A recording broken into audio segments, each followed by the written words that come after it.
Assalamualaikum warahmatullahi wabarakatuh. Perkenalkan, nama saya Muhammad Akiba Zaim, dan di sini saya akan menjelaskan menjawab dan menjelaskan tentang beberapa hal yang berhubungan dengan I/O, interrupt, dan modul diagram serta operasi DMA. Baiklah, mari ke topik yang pertama, yaitu ini tentang I/O command dan I/O instruction pada teknik programmed I/O.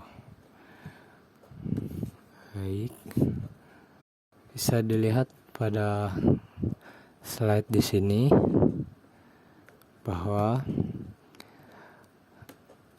I/O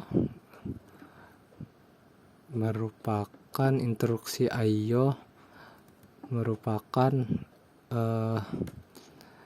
pengendali dari beberapa jenis perangkat seperti penyimpanan disk atau tape, dan perangkat transmisi seperti network card, modem, dan perangkat antarmuka dengan pengguna seperti screen, keyboard, dan mouse.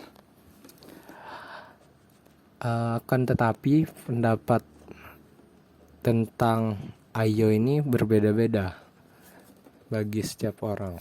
Seperti contohnya, seorang insinyur mungkin akan memandang perangkat keras I/O sebagai kumpulan chip-chip, kabel-kabel, catu daya, dan 5 komponen fisik lainnya yang membangun perangkat keras. Sedangkan seorang programmer akan memandang I/O sebagai antarmuka yang disediakan oleh perangkat lunak atau perintah yang diterima perangkat keras, fungsi yang dikerjakannya, dan error yang ditimbulkan. Seperti itulah topik pertama. Kemudian kita lanjut ke topik yang kedua, yaitu tentang interrupt processing pada teknik interrupt driven I/O. Dan mengenai pengertian tentang interrupt ini bisa dilihat pada slide ini. Ada dua jenis pengertian atau jenis interrupt pada interrupt processing, yaitu yang pertama, yang di atas itu ialah interrupt yang ditimbulkan ketika adanya perubahan status, dan yang kedua yang di bawah itu ialah interrupt yang bermaksud untuk memberitahukan proses hasilnya. Kemudian tentang interrupt processingnya, proses interruptnya bisa kita lihat pada slide berikutnya.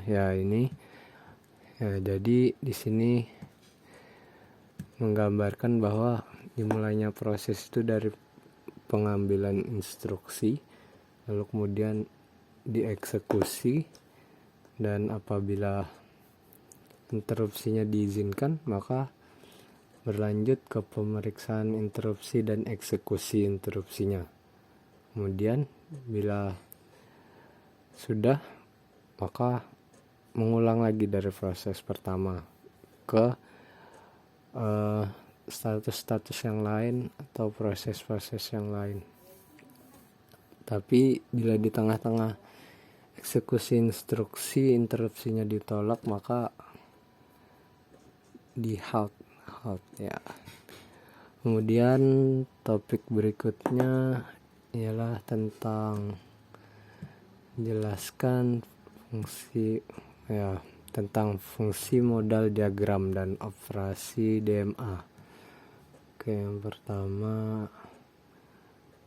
modul diagram itu ialah Nah, bisa kita lihat di sini ialah bahan diagram untuk menyampaikan informasi kuantitas suatu kategori tertentu agar lebih mudah dipahami trennya, entah dengan diagram garis, diagram lingkaran, diagram Venn, dan diagram gambar atau diagram batang untuk menyajikan suatu data, baik penelitian, data survei, data penjualan, maupun data-data yang lainnya.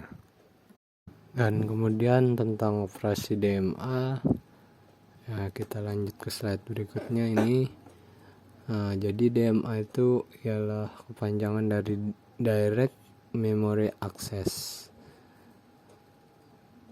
Oke, jadi di sini dijelaskan bahwa proses pertamanya ialah CPU akan memberitahu DMA controller tentang mau apanya dia, read atau write, kemudian alamat peripheralnya, alamat awal blok memori, tempat data, jumlah data yang akan ditransfer, kemudian